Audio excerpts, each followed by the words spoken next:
Hi again then guys, and so we've got another updated Le Mans prototype tune for you today, and this time it's for my personal favourite Le Mans prototype, the Nissan R92CP.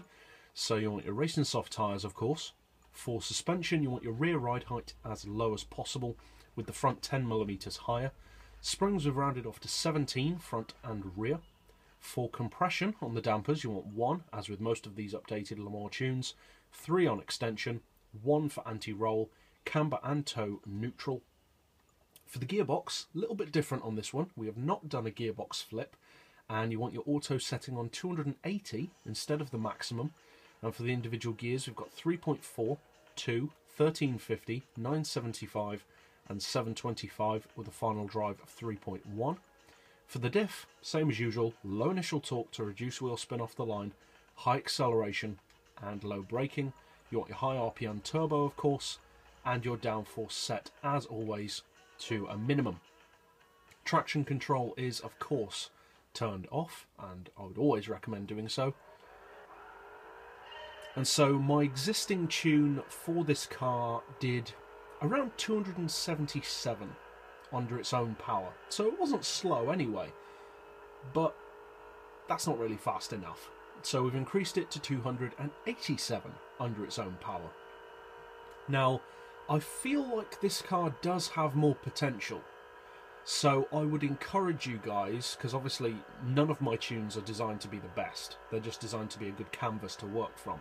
So I would strongly encourage you guys to play around with the gearbox, taking what I've done perhaps even further, retweaking that, because I feel certain that you could get this car to go over 290, but with the amount of tunes that I put out, I just don't have the time to devote that much time on tuning every single car. I wouldn't be able to do a video every day if I'd spent that much time on each car.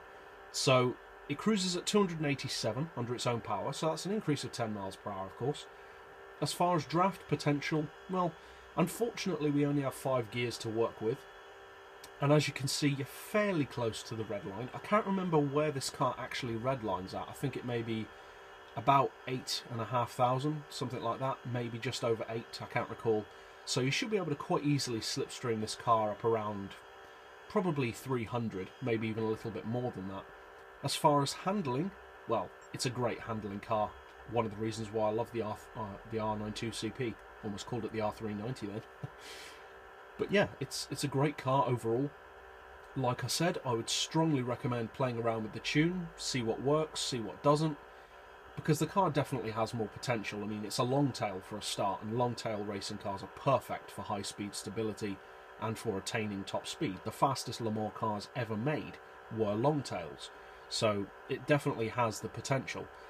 So if you decide to use this tune, obviously I hope you find it helpful, and it's definitely more competitive than my previous tune for it. And if you're new to the channel, or have an interest in updated Le Mans tunes, or just tuning or reviews in general, feel free to subscribe. I put out new tunes and reviews like this every day.